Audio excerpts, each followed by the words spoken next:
In this video, I'm going to give you 7 tips to change your portrait photography forever.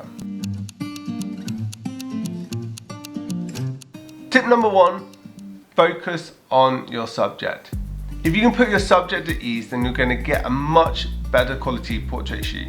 What I like to do is spend at least 30 minutes, maybe even up to an hour, just putting your model at ease. I mean, things like having a coffee, having a chat, doing a small talk. As they're getting ready, you can build that dialogue between you and the model. If you do this, you're going to get a much better quality result by the end of it. Tip number 2, find the right location. A number of times I've ruined my portrait shoot by not shooting in the right location. Now, if I'm shooting a natural style portrait shoot, maybe a soft focus with soft lighting, then I like to use a very natural environment to shoot my models in this. I find this works really, really well. So maybe shooting in a woodland, on the beach, on the moor, maybe shooting an old traditional interior. I find these locations work really, really well. However, if I want a more of an edgier style shoot, then maybe shooting in a derelict building, a rundown building, or a graffitied wall, something like this will add a much edgier shoot, especially if I use a slightly harder light as well. Pay particular attention to the location of the shoot. It's just as important as shooting the model. If I'm shooting an amateur model, then I like to keep the poses natural. This is because it makes the shoot much more fluid and you get a much better quality result. However, if the model is more experienced and more comfortable in front of the camera, then you can do more elaborate poses as well. My golden rule is that I don't want the pose to interfere with the flow of the shoot. If it's starting to slow the shoot down or the model's looking slightly awkward in front of the camera, then I will go back and make the poses simpler to get that really nice high quality photo.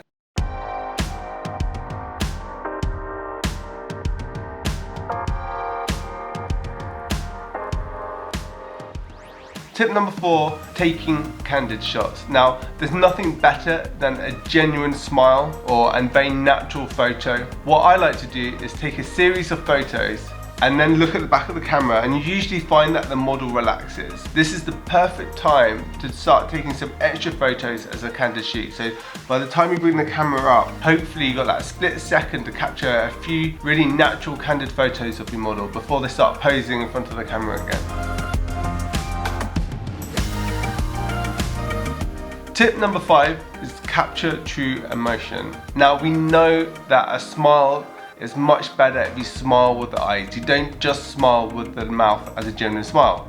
So if you can make your model laugh or smile naturally, then you're going to get a much better quality shot. As a portrait photographer, my aim is to capture true emotion. This is how you get a much better shot. So if I can make my model laugh naturally and photograph them, then this is going to be so much better than making my model smile artificially, because we all know that you smile not just with the mouth but with the eyes as well. Spend that time putting your model at ease and getting some genuine emotions out of your model and then photographing them. You'll get a much better result.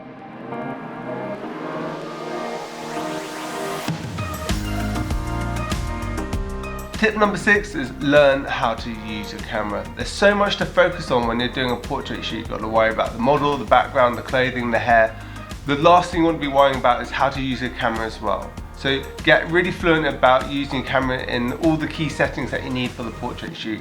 So when it comes to doing the portrait shoot, you know exactly what you're doing. Just think, spend 99% of your brain power on concept, creativity and composition, and then 1% on the technical know-how, and you'll produce a much better result like this.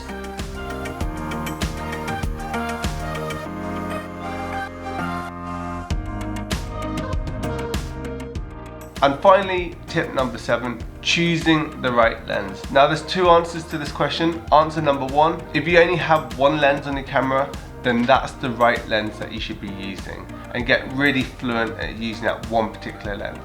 However, if you're lucky enough to have a few different lenses, then I'll tell you my go-to lenses that I like to use. Now these are based on a full frame camera. So I like to use a 35mm lens. Now this is really good for group portraits, so maybe models of 2 or more. This is because of the wider angle, I can get more people within the scene. Secondly, my 50mm lens is really good for environmental portraits. So this is really good at photographing the model and the bit of the background as well. So it tells you exactly where the model is in the setting. And finally, my 85mm lens is my go-to headshot lens. This is really good at taking a tight crop of my model and you get some really nice shots using 85mm lens. Why don't you leave me a message below and tell me your go-to portrait lenses that you like to use. That's it today. I hope you liked this video, and don't forget to like and subscribe, and I'll catch you guys next time.